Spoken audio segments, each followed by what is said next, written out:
Welcome to today's podcast interview. I brought on Katrina Bos. Katrina, welcome. Thanks so much. Please give listeners a little background. Where do you live and what do you do? I live in Goderich, Ontario, which is about 3 hours west of Toronto in Canada. I teach Tantra, I write books, I do one-on-one counseling with people, but mostly I'm always seeking something new and interesting to share and teach and learn and write books about. So, We have had a fascinating pre-call, so I'm excited to see where the conversation goes today.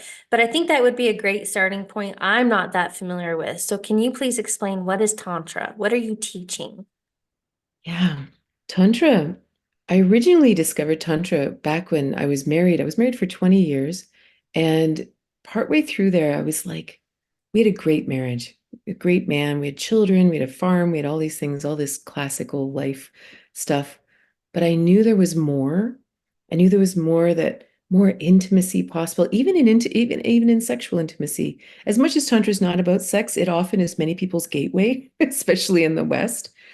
And I just knew that, we talked a little bit in the pre-call about the human potential, like what's really possible. Like we're not just robots, we're not just animals. There's so much more. And even say in sexual intimacy, this really shines because it's like, why are we doing the same thing day in and day out? Even if we're really good at it, like even if it's really successful, it's like it's almost like you feel like you're in kindergarten, that there's a whole other world that we're supposed to be getting to.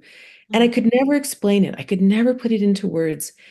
And then one day the word tantra rose inside of me and I started to research it. And it was before the internet, so I couldn't Google it or anything. So I just looked at books and different things.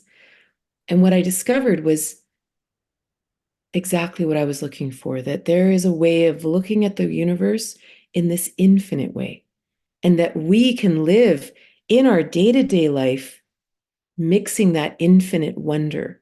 It's almost like having a near-death experience and you realize, wow, like the world is amazing. And then all of a sudden your food tastes better. And going to work is a blessing. And every time, the kids are crying, you're like, but look at them, they're alive and amazing. Isn't this great? Like it changes our whole perspective. And the beautiful thing about Tantra is that you're meant to experience that in infinite aspect of spirituality fully in the world. You don't transcend the world. You live fully in the world and love all of it. And then there's sort of a million different ways we go from there to get there because we're really living in a very limited way. And it's not so easy to just say, oh, but it's an infinite world. Oh, Yeah. well, that was easy. Okay, we're much more complex than that. So it's yeah, so the world of Tantra is very large and beautiful. And normally I actually do go at it from a relationship perspective because that's sort of where so many of our limitations and suffering is at the top of the list. Yeah. And so it's like, okay, let's go there and try to unpack the reasons that we're struggling, which are all within us. And that's what sort of leads us to our own spirituality. Okay, question for you on that. I love talking relationships. I think we could do a whole podcast on that on its own. But kind of at a high level, why are relationships our biggest triggers and greatest growth opportunity? It's funny. One of the reasons is that historically, romantic relationships were forced and you weren't allowed to leave.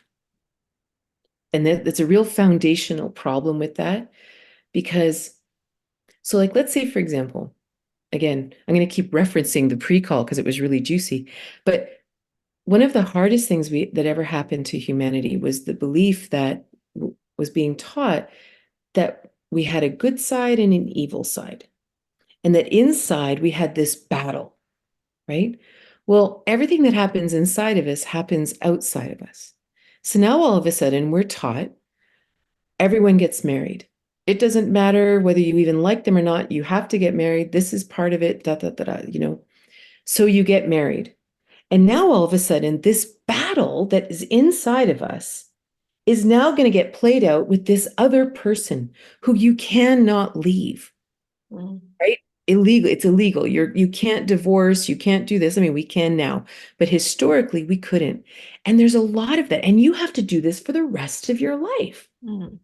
And now we have this weird, and we also have this weird patriarchy, where one person, because historically it was all heterosexual, one person now has all the power too, and the other person has no power. So now you're playing out literally the domination paradigm that we've lived with for the past 2,000 years, and we are forced together. And so, even though today in 2024, we do have the freedom in most of the world to leave, to divorce, to be independent, women aren't so much oppressed in the way that they used to be, but the whispers of those still exist.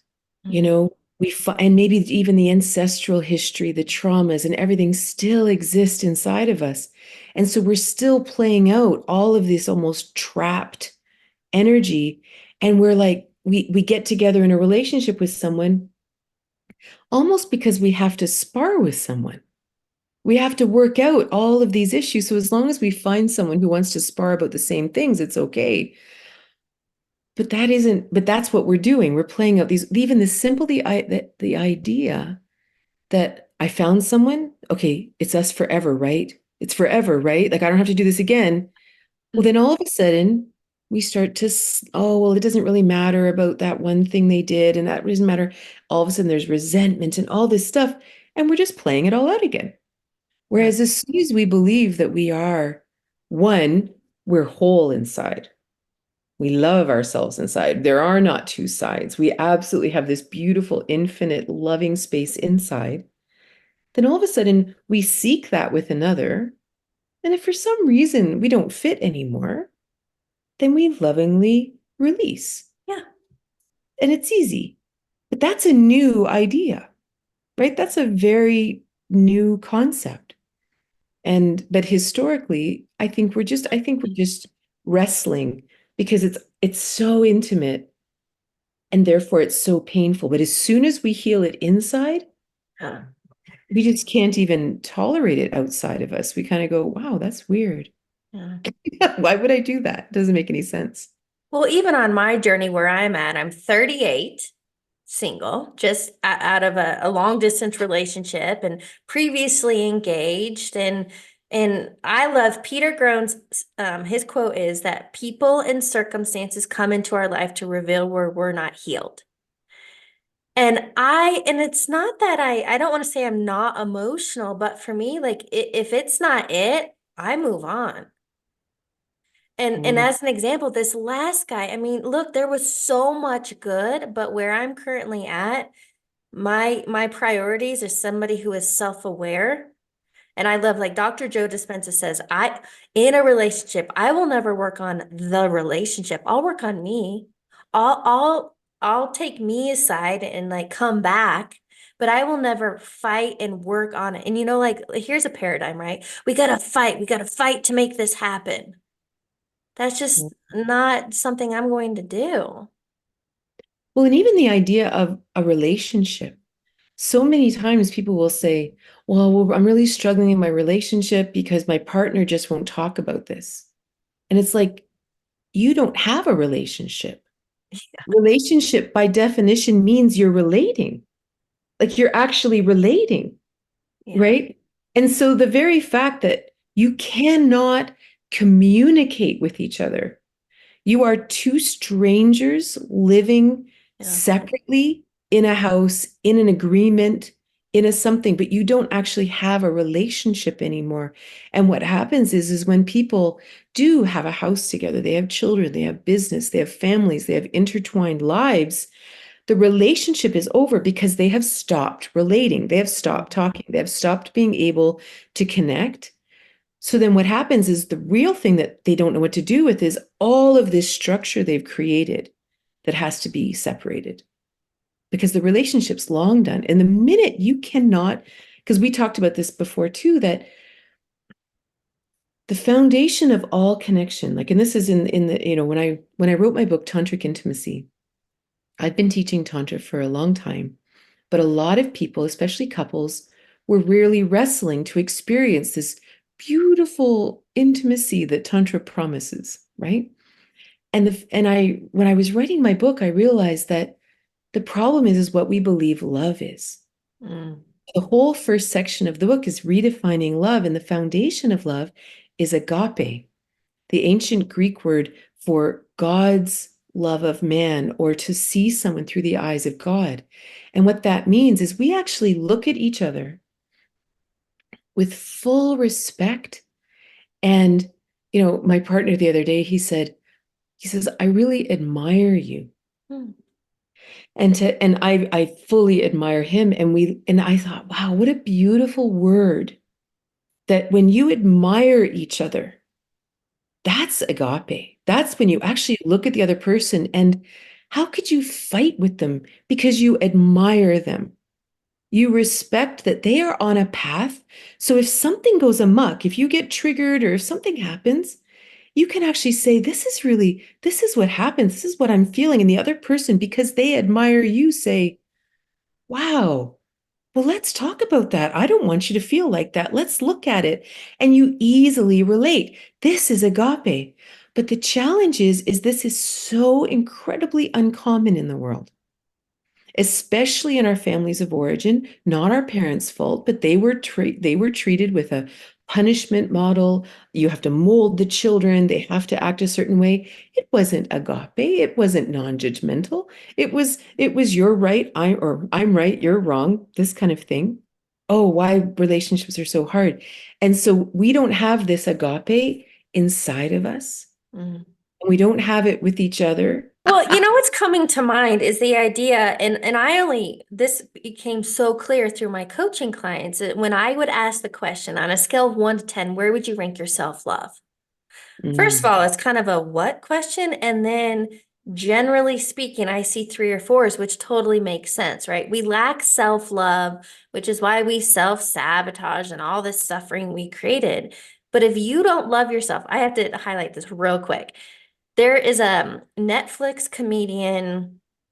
Oh shoot, his name is not coming to mind, but his Netflix series was called Jigsaw. Daniel Sloss, there it is, Daniel Sloss. I think he's Scottish.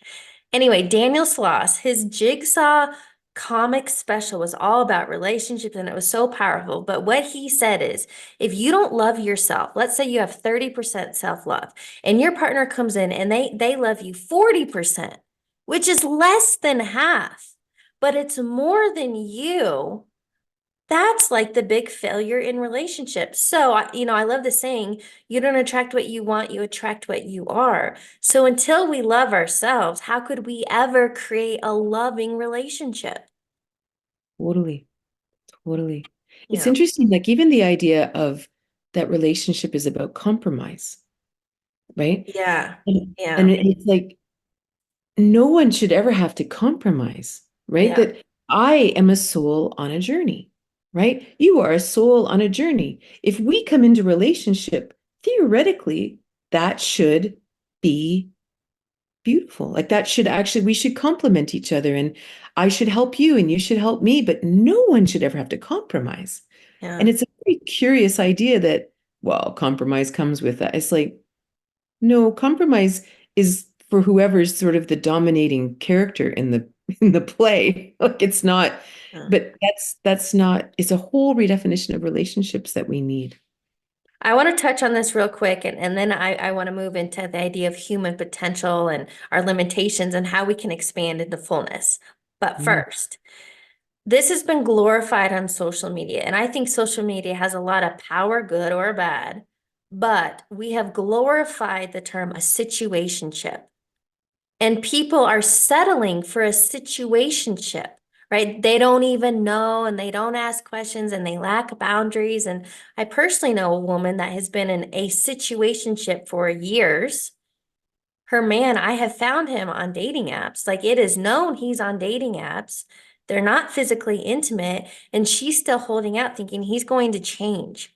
Why do we live in insanity? I've never heard a situationship, but that's fantastic. It's funny. I think for a lot of people, they have bigger needs. And sometimes it's simply um security, that Even simply if it's awful, right? Not good treatment, not getting what they need or want, but like at least it'll do. We're funny, like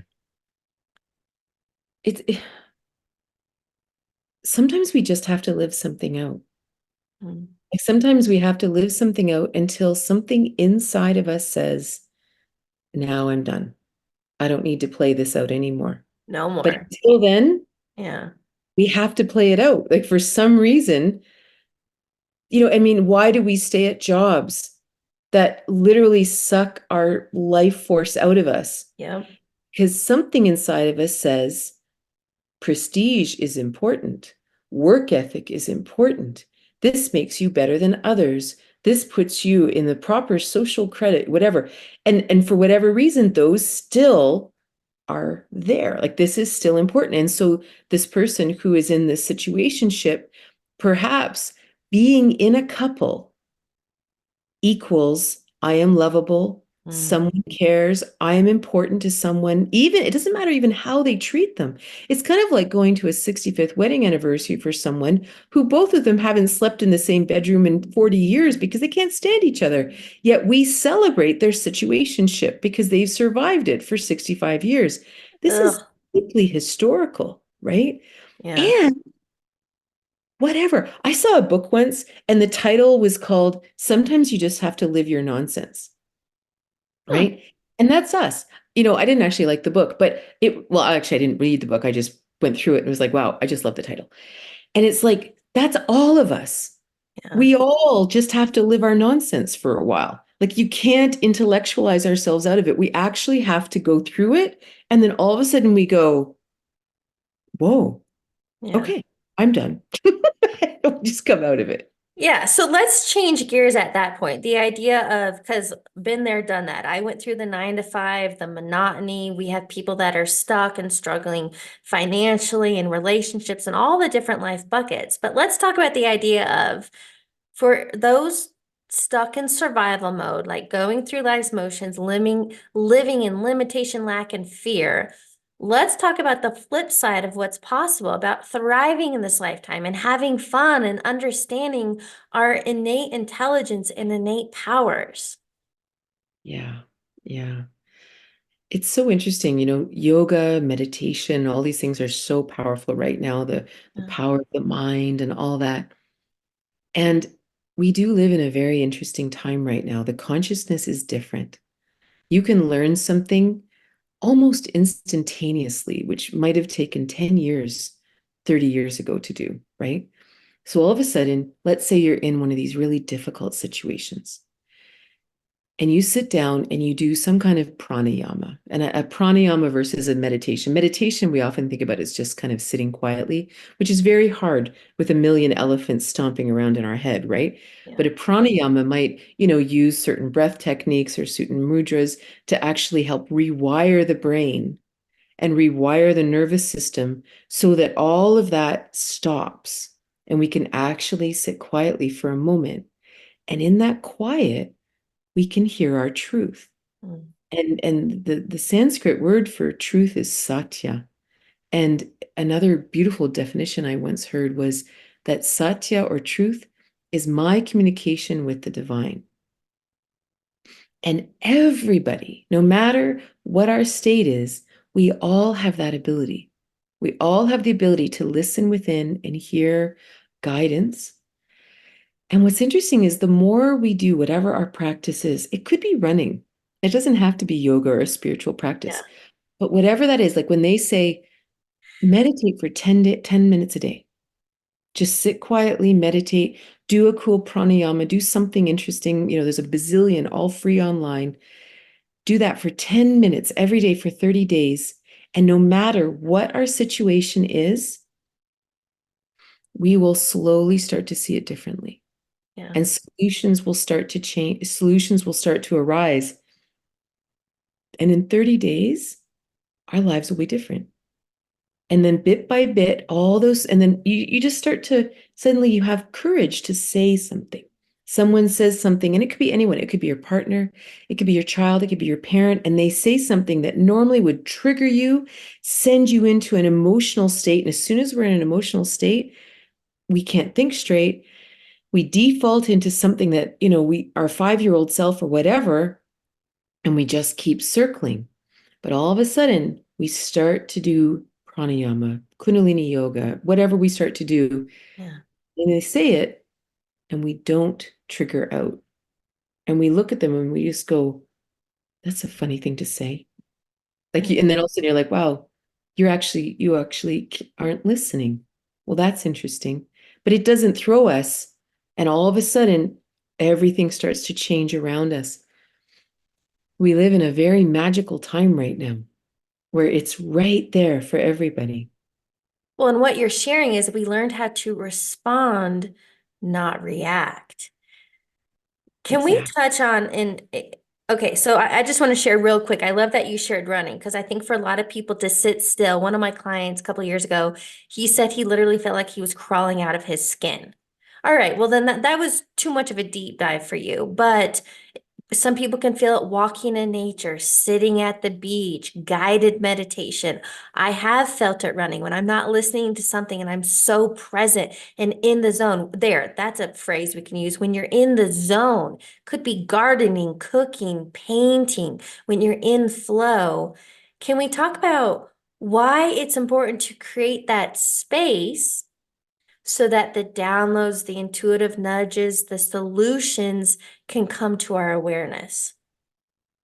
Well, what if the zone is our natural human state? Oh, Like that's actually how we're designed. So, for example, when we are in the zone, we are awake, we're alert, but our nervous system is resting, right? We're not in fight or flight. Our nervous system is calm. That mm, means all of our organs are functioning. Our mm, liver isn't tense. Our kidneys aren't terrified. Our adrenals aren't firing. Our organs are flowing. We are moving. Our thoughts are flowing. Everything's flowing. Wouldn't it make total sense that that is our natural state? mm, That the world around us is filled with very strange constructs, right? And but again, these constructs are falling. But for example, even our education system, and my parents were teachers. Kudos to anyone who became a teacher, because most could become teachers because they love children, they love education and all that. But the construct that they had to teach within was extremely inhuman.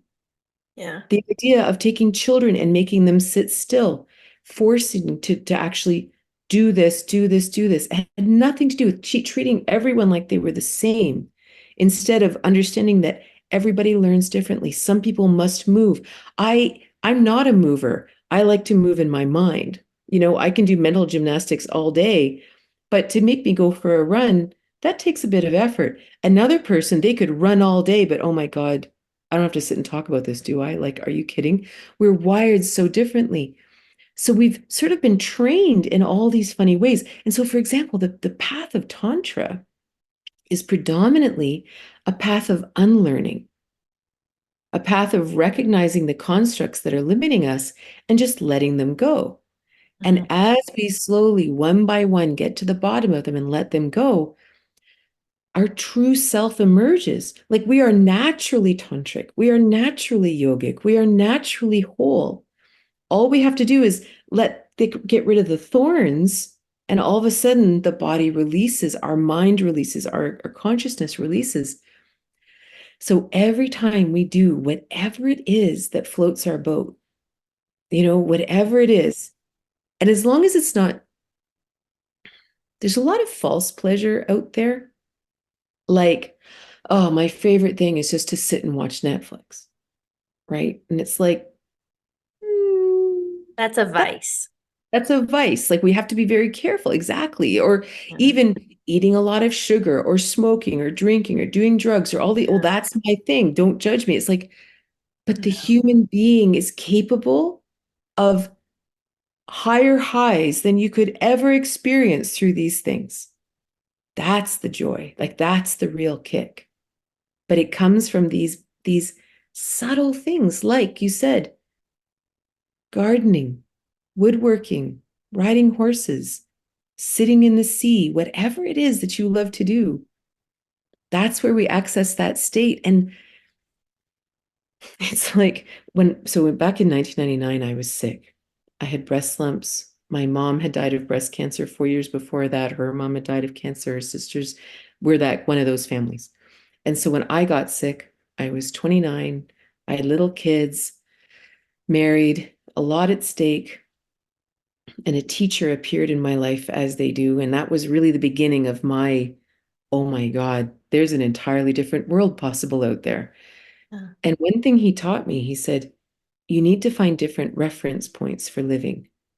He said, very often we imagine that they say, well, like, who am I? Well, I'm married to so and so. These are my children. I am healthy. I have money. I have a good family. I have good social prestige.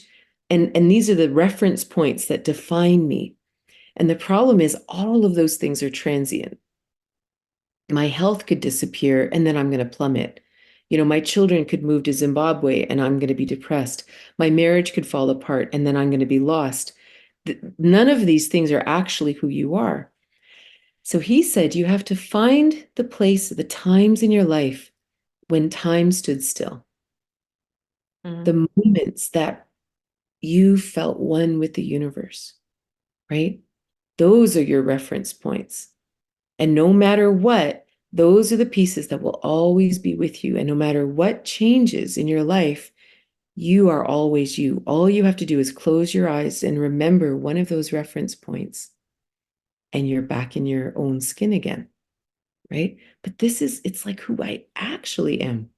It's like connecting to that infinite, beautiful space that we really are. Okay, so what you just touched on, the idea of identity, which has created so much separation and limitation. And I feel like what came to me when you were sharing that is the ability to tap into our inner genius. Mhm. And that it's like we're blindfolded. We're blindfolded going through life, and all we have to do is remove the blindfold, remove the identity, the limitations. So, can we touch on the 5 limitations you shared with me? Yeah, yeah. So in Kashmir Shaivism, which is a branch of Tantra, they talk about, okay, so backing up, the foundation of Tantra is to experience our divinity and our physical lives at the same time fully. Okay. That's the foundation of Tantra. And as opposed to some people who are like, in order to experience a spiritual life, I have to let go of money, relationships, sex, all these things because those things distract me from God. Tantra says, no, it never should have been separated out to begin with. Hmm. We should always have been fully divine while we cook dinner, while we go to work. It always should have been there. So one of the teachings is Shiva Shakti, which, I mean, there's a million words for God, consciousness, Brahman, whatever you want to say, but Shiva Shakti is a oneness.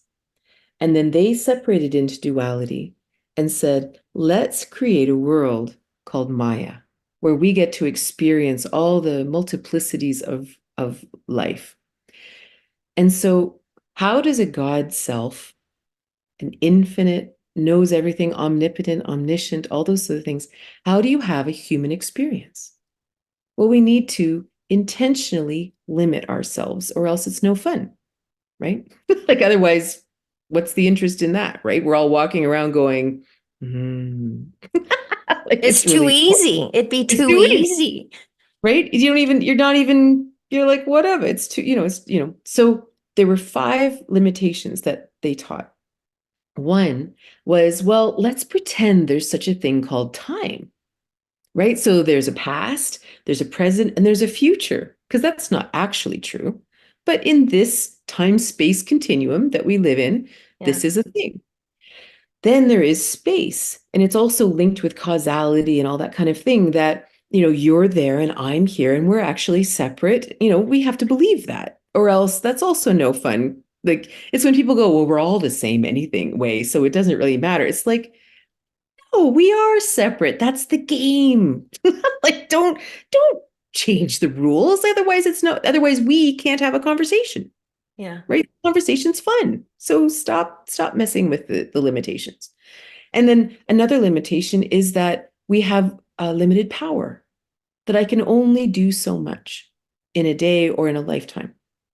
Obviously, we're omnipotent, actually, but we're going to pretend that we only have so much power.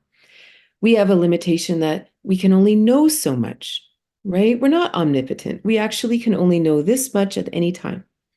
And then the last one is that we are incomplete, that we are not all things. I am just me, and I'm not completely, I'm incomplete, and I'm always trying to become complete. I'm not enough, right? I'm not enough. Yeah. Now, what that does is it creates desire in life, Yeah. right? It says, oh, well, then if I'm not enough or if I'm incomplete, I need to go and learn that thing, right? So all of these things, that the lack of power, the lack of knowledge, the lack of completeness, the concepts of time and space, they actually make us live. They actually make us go out and try things and connect with people and do these things. They actually create this human dynamic. When we get lost in the limitations, we have extreme suffering, right? There's never enough time. I'm such a loser. Everyone else has power. I don't know anything. And we just keep we really struggle in that limitation. Yeah. So the journey of Tantra or the journey of yoga or whatever we do, we slowly start to realize that, wait a minute, I'm not powerless. I'm the creator of my life. Every choice I make actually defines my life. That's weird, right? And then we talked about the movie The Matrix. The Matrix is a beautiful explanation of this, that it's like within the Matrix, you have limited powers, time, blah, blah, blah. It's not true, but as long as you're plugged in, and there's some rules that you have to abide, and there's some you can bend, and some you can break completely because they don't matter. And the idea of omnipotence, that you can know everything. There's a great scene in there where Trinity needs to fly a helicopter. And he says, can you fly that? And she goes, not yet. And she closed her eyes, got the download. Now I can fly it. That is our ability, right? That is our thing. So the beautiful thing when we become tantric is that we become aware of the limitations, and we become aware that they're just here for us to experience Maya. But in our hearts, we know that we are infinite. We know that it's just a pretend thing. Yeah. And so I have this like fun example because I'm Canadian, so everything's about hockey. Not really in my life, but we like hockey examples. So let's imagine that you are a professional hockey player. Like I can't even name one. That's how little I know about hockey. But Wayne you're Gretzky, old Wayne school. Gretzky, right? Awesome. So you're Wayne Gretzky, and Wayne Gretzky has a niece who has a 10-year-old league for hockey, a hockey league, and she's like, Uncle Wayne, I don't even know if Wayne Gretzky has any nieces or nephews, but Uncle Wayne, can you come and play with my league? It would be so much fun. Well, he could just go and like clean the floor with them, right? Yeah. That wouldn't be any fun. So he said, okay, I'll tell you what. I'm going to play with my left hand, with my right arm tied behind my back. I'm going to patch one eye, and I can only skate backwards. Well, now he gets to play, and he actually can try. He can actually bring everything, all of his creativity, all of his problem solving stuff, and he can actually play. And those kids will have so much fun because they are now on par with Wayne Gretzky. But Wayne doesn't forget that he's Wayne Gretzky, right? So this is us living life, knowing full well who we really are, and then all of a sudden realizing, well, yeah, for me, I love to write books. And on average, I probably write a book every 2 years. You know, well, theoretically, I guess if I was omnipotent, or yeah, if I was omnipotent, Yeah. I could write 300 books a day. Yeah. That's not any fun. It wouldn't be any fun anymore. Like it's actually fun to actually chew it up and research and figure things out and ponder and have long baths trying to solve things. This is really fun. So suddenly you start to realize that the limitations are fun. That's what makes it edgy and interesting.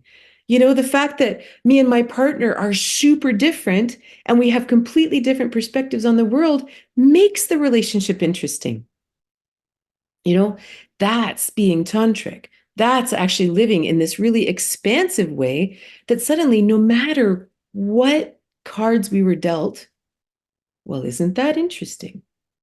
Like, how will I play this hand? And it's all Yeah. up to me, you know? Well, and so much of this is a shift in perception, all the things you were just sharing. So I think for me, back in 2006, I watched The Secret, and I think that that was a great surface level thing to come to mainstream to kind of wake people up. But I remember the first time I watched it, I was like, this is such BS, total BS. And then I decided to live in curiosity and just start testing. Just have fun and just experiment. And so that's when I learned through experience, thoughts become things, that I can consciously manifest experiences that I actually want. And so the idea, like Abraham Hicks talks about, is living life by design rather than by default. And so in the Wayne Gretzky example, I feel like much of humanity, we're walking around with amnesia. We Mhm. forgot who we are. And when we let go of the lack and the limitation and being so serious and the struggle and the effort, if we do, and I really do, I think of this as a game. And I'm like, all right, this is the game of life. How am I going to play it? And I have fun. What's really come to mind most recently over and over, and I'm like, okay, they're my breadcrumbs, is to be more childlike, to have imagination, to play, to experience. And we grew up as an adult and like we forgot the game of life. Totally. Well, and the hard thing is the whole idea of growing up into an adult, that got kind of sidelined. So imagine on this over here, imagine you're a child and you have all the wonder and infinite possibility of a child. And imagine we didn't have the world we grew up in, but the growth into an adult meant self-actualization into our true potential. So all of a sudden, all the wonder and childlike behavior suddenly blossomed into puberty. And now all of a sudden, there's a joyful, fun thing that we're adding sexuality to it. And all of a sudden, now we're strong and big, and we can travel and we can do interesting things. And all of a sudden, all that just grew into our potential as we got older. And the more years we spent on planet Earth, the more we realized what we could do.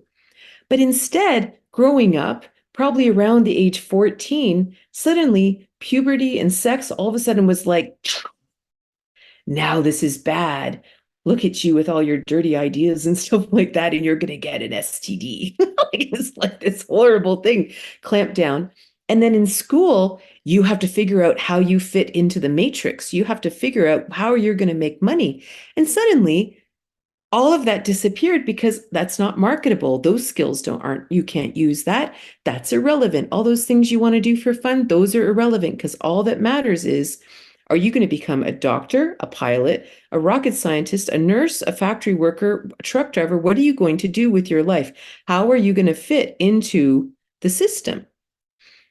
So suddenly becoming adult meant plugging into a system and forgetting that we were human. And that is what most people are waking up to now, going, hmm, that's weird, right?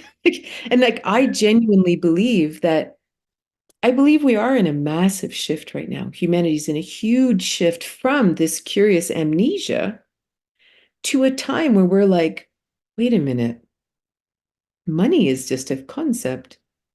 All of this is just a concept. The idea of even political um, lines in the sand, that there's a line on planet Earth that separates the United States and Canada. Just a little line that somebody drew through bloodshed, and Right. it's like, that's nonsense. Like, it actually, we start to realize that that's kind of crazy.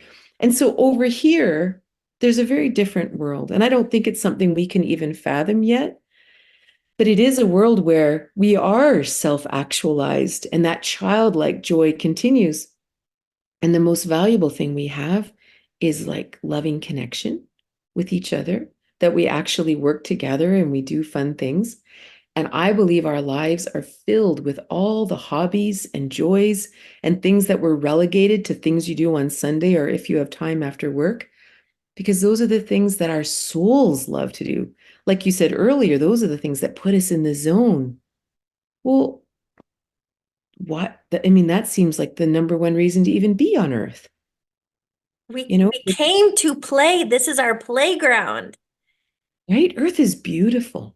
Like it Yeah. is an absolute beautiful place to be. And yeah, I think we are really waking up to that, you know. Here's what I want to ask you because, for people who have been listening to this might like kind of aha and epiphany, but maybe somebody who's new to this, it might be a little woo-woo or out there. But here's what I want to ask you. How do we help individuals who understand, okay, I'm in this world on planet Earth in a matrix in my meat suit, but I'm not of this world. So how can we step into self-actualization and unlimited powers and whatever, but still play the game? Mm. For me, like no matter where we are, we have this beautiful concept of satya, this beautiful concept of truth. And we all know the way through. Like there are these little things, like if you were to say, it's almost like if we go to a counselor, we're almost waiting for them to say something. We're waiting for them to say, you should do this thing. You should leave the partnership. You should leave the situationship. You should learn Spanish. You should move to Portugal. Whatever. We have these little things that we know are our next step. And when we do them, it's like our world expands. And it's almost like the game becomes irrelevant. Hmm. Like it just becomes uninteresting. It's like, oh, I have to make this money to move it over there.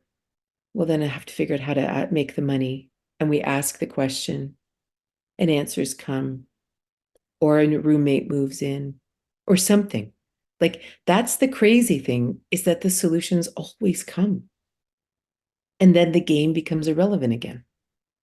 And that to me is the most interesting thing. It's just the power, it's almost like really understanding. We study chakras, for example. We study the main seven chakras. That's the system we mostly study. The upper chakras, the crown chakra is connection to the divine. The third eye is our intuition, throat chakra, blah, blah, blah. First chakra of the earth. To understand that this is a functional system. It's not a theory. And what that means is that when we experience things in the lower chakras, who am I, my relationships, my connection to the village, to nature, when I see an issue, all I have to do is ask my higher centers up here. All I have to do is ask, and an answer will come.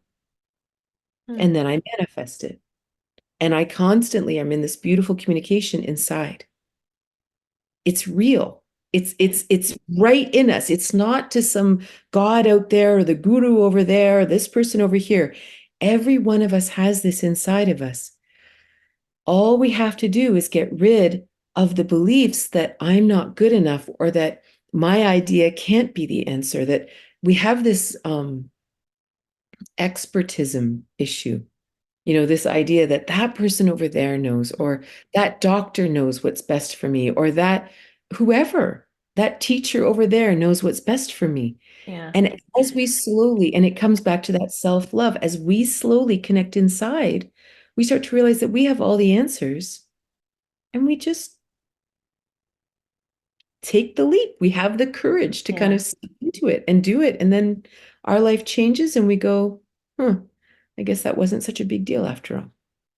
And I agree with you 100%, but that is such a paradigm shift because think about it, we're taught when we're young, when you have a cold or you're sick, you go to the doctor. So we're taught and conditioned at a very young age that if there's ever anything, quote, wrong or off, it's external.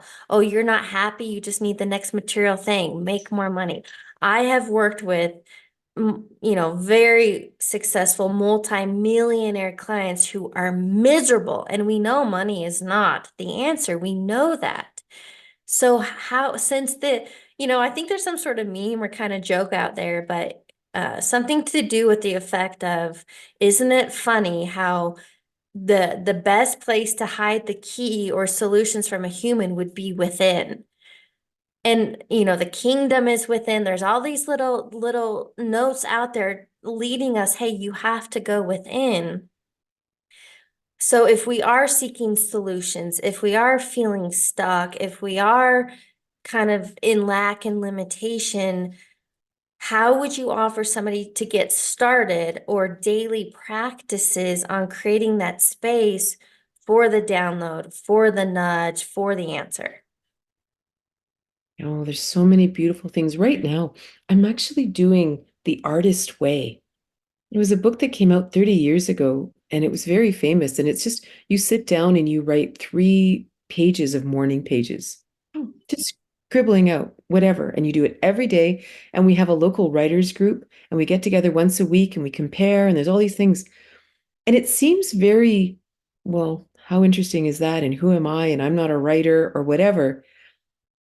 But you get through, you kind of complain, you kind of bitch for a little while. You kind of complain for a while. And then all of a sudden, an idea comes. Like that's just one thing. It's just one thing. It could be, it could be like I teach Kundalini yoga, and I love Kundalini yoga because it really stimulates our inner self, and it's very meditative and it's very active, but it really forces you inside.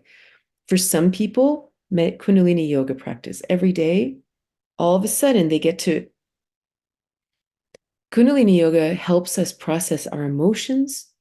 And when we have triggers, what happens is if we've been hurt in the past, those triggers stimulate an emotion that almost makes us time travel back to a time when we were powerless. Mhm. And as soon as we're in this highly emotional state, we can't think straight and we can't make good decisions. Yeah. Practices like Kundalini yoga help to kind of wring out those emotional states. Yeah. And then you actually can breathe at the end and you start to see the world differently. Someone else, it might be hatha yoga, or it could be a meditation or pranayama. There's so many different interesting things. It's like they talk about there's many paths of yoga. I realize that giving 14 answers isn't really a simple way, but like Yeah. that's just, Well, even on that, there's not one way to do it. So I think it's experiment and figure out what works for you. Go on with. so yeah, so for example, there's many different kinds of yoga, and I don't mean different kinds of asana yoga. So for example, there's hatha yoga. Hatha yoga is what North America believes is yoga. This is the asana, the postures, the flow, all that kind of thing. Hatha yoga is brilliant for people who are very physical people who are in their bodies. Because what happens when they are wired deeply into their body, every movement moves their consciousness, Mm. right? So for those people, they can't live without their morning yoga practice because it grounds them, centers them, and allows them to some clarity. Other people, meditation is the way. And so this is the Raja Yoga, where so Kundalini Yoga actually is a Raja Yoga because all the movement and the pranayamas and the chanting calm the mind so you can be meditative. And through that meditative state, you'll find your answers. Some people are jnani yogis, and they find their path through reading ancient texts. I am a jnani yogi. I will, if I sit and read something, and it could be reading Bruce Lipton or somebody current or Joe Dispenza, and you read it, and you all of a sudden your whole world comes straight. Other people are karma yogis that when they go out and they volunteer in the community, they come. Yoga is all about what brings you to God. Mm. You know, for some people, it's volunteering. Other people are bhakti yogis. And bhakti yogis, they call it the yoga of, mm, I lost the word. Anyway, devotion. And so these are the what would Jesus do? What would Krishna do? What would Ganapati do? What would they do? So they actually embody the essence of a God. And these are the ones who chant. That's why they're like Hare Hare Krishna, this kind of thing, because they are bhakti yogis. Hmm. And so the question is, what brings you to center? It's Abraham Hicks. What brings you to the high flying disc? What brings you to your flow state? That is your yoga. And so no matter what you are, if whatever it is, it could be jigsaw puzzles that suddenly you're like, now I know what to say to my father. you know, You know, it just came to mind. I've heard this before that so many people have their ahas and downloads in the shower. Again, it's creating presence, lack of distraction. So, I think the other way to think of it is however you will learn. For me, it can be like seeing insects or bugs, and I'll go and Google the symbolism to get the message that I need. Like I call it uni. That's what connects for me. So uni speaks to us maybe through the chorus of a song, a billboard message. Like it will come to us when we're open to receiving, right? 100%. Wow. Oh my gosh, I would love to have you for hours. Seriously. I have a question for you because we've touched on a lot of different angles and ideas. What do you believe is a key takeaway you want listeners to get?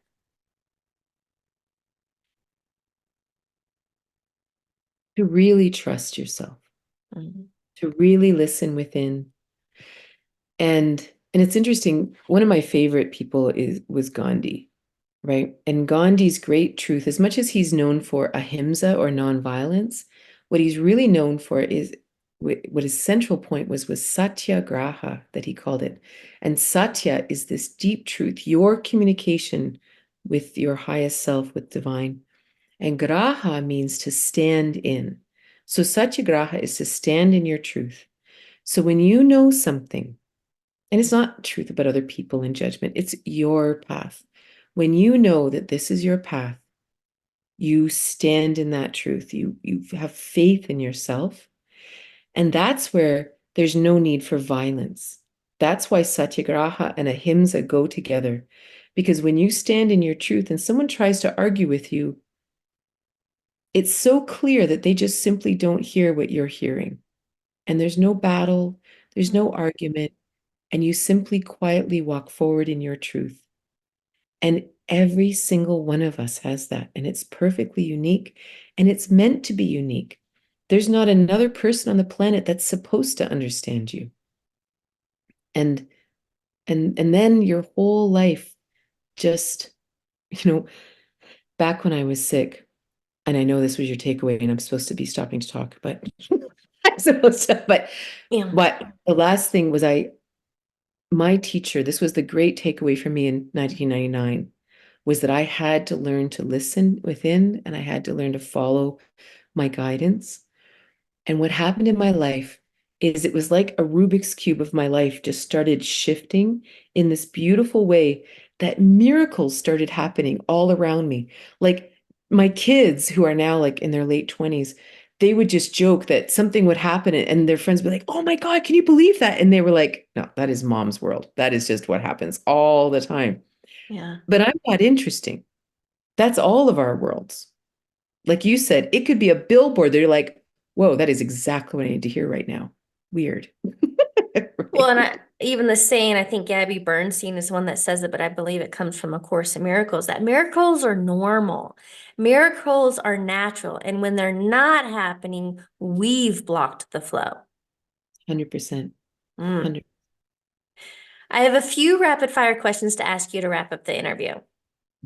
What is a quote or motto that you live by? Einstein used to say that if you can't explain it to a 6-year-old, you don't actually understand it. Hmm. And so to me, it's very important to simplify things down to the actual truth. Well, I think we like to complicate things, but it really is simple. And even on that note, change is simple. Changing, I'm not saying it's necessarily easy at first, but it's simple. Totally. Mm. What is a book you're reading or highly recommend? Well, right now I'm mostly reading The Artist's Way because that's what I'm doing right now. But if you're interested in Gandhi, his autobiography is fascinating. He called it My Experiments with Truth because he believed that, where he grew up or who he dated growing up wasn't really who he was. But in the moments where he's began to question his truth, question his inner connection, that's when you would meet the real Gandhi.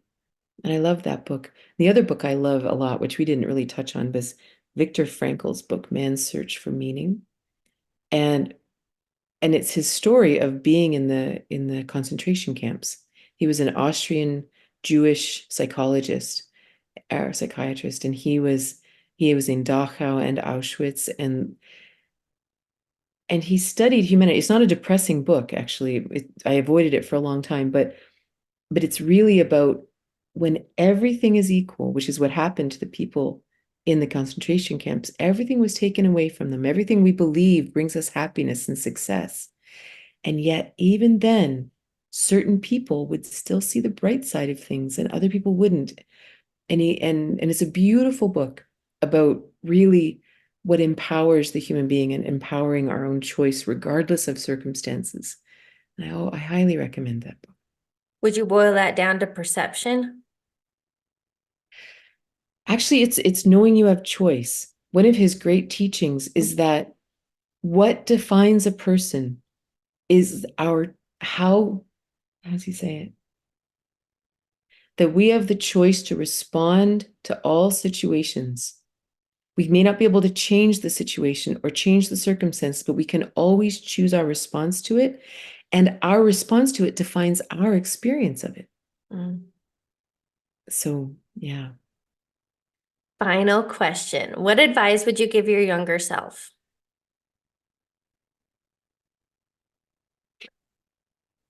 This is really shallow, but I would I would have told myself, whatever you do, don't try to be cool, which is probably like, don't try to fit in, you know, because when I was 14, I suddenly became, all I wanted to do was be cool and fit in and be liked by other people. And I cheated myself of so many years of growing in my true, authentic self. And I swear, I don't think that got beaten out of me until I was in my 40s and 50s. And I think I'm just now really getting how mediocre, cool, and fitting in is. And actually, like Do you, that's what I would have said. Whatever you do, don't try to fit in with the world. I love that, and I can relate so much because I mean that's we want to fit in. We want to be liked, and I never fit in. I didn't fit in high school. I felt a little better in college because I could be more authentic, but we're not meant to fit in. You will never fit. I call it a boring ass box. You will never fit in the box. Like don't settle for status quo. That's not what we're here for. Totally. Such a great note to end on. Katrina, thank you so much for joining me. This has been awesome. Thank you so much for having me.